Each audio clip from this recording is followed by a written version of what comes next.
All right, guys, so let's talk about paint jobs. We see bikes show up to the blue collar build off that haven't done anything at all to the paint. It's still the original paint from, whatever year the bike is. And that's great, some of them show up with some really cool patina, some show up, dented and rusted, and that's all good too. I had a guy show up one year that just put stickers all over his bike. That's all good, man. You're an artist. That's your expression. That's fine. We have had bikes show up that are completely spray painted. That's fine too, There is no rule that says it has to be painted or not painted or painted a certain way or anything. And then we also have some bikes that show up with some really, really nice paint jobs. I mean, I'm talking gotta be $7,000, $8,000 minimum paint jobs.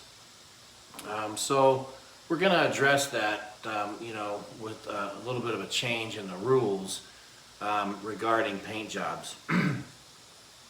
So just like I mentioned in the ledgers video about, making sure that the ledger indicates what it would cost someone else to build the bike that you're presenting at the finals.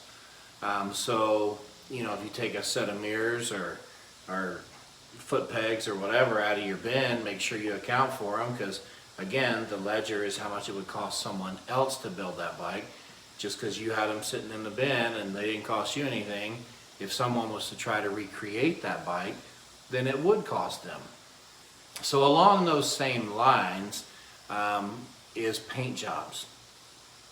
I did mention in the team selection video about I recommend that you have a painter on staff, so that way you don't have to pay for any of the labor of your paint job. But there's still materials involved in your paint job. And just like going back to your parts bin and pulling out a set of mirrors didn't cost you anything, you still have to account for them on your ledger. It's the same thing with paint materials.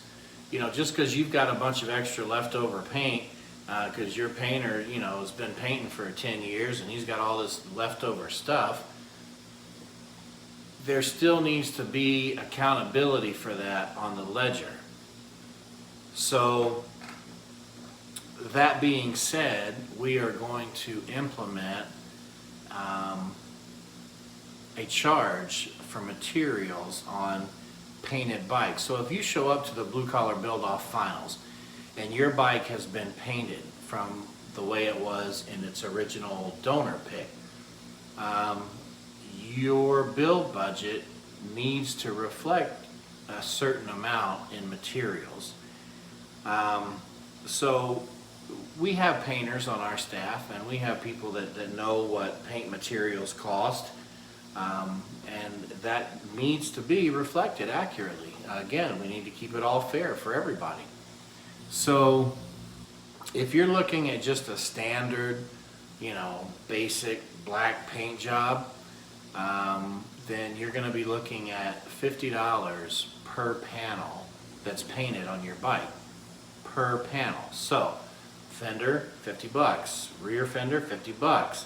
Gas tank, $50. If it's a two-piece tank, that's $50 per piece. And so on. If your frame is painted, $50.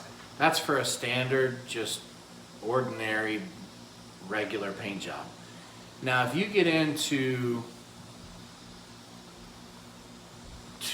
pearls and metallics and things like that, then that's going to be upped. It's going to be up to $100 per panel.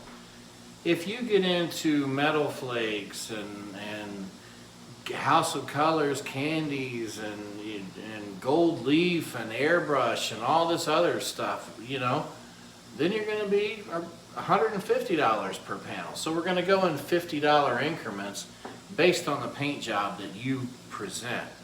So I'm not saying don't do any really nice fancy paint jobs, because there are some beautiful paint jobs that show up.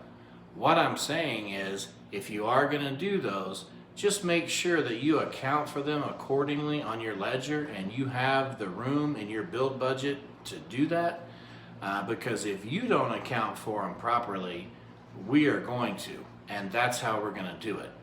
$50 increments based on the type of paint job you have, and that's going to be left up to the discretion of our judges. Okay, so anyway, that's it on paint jobs, man. We'll see you on the next video.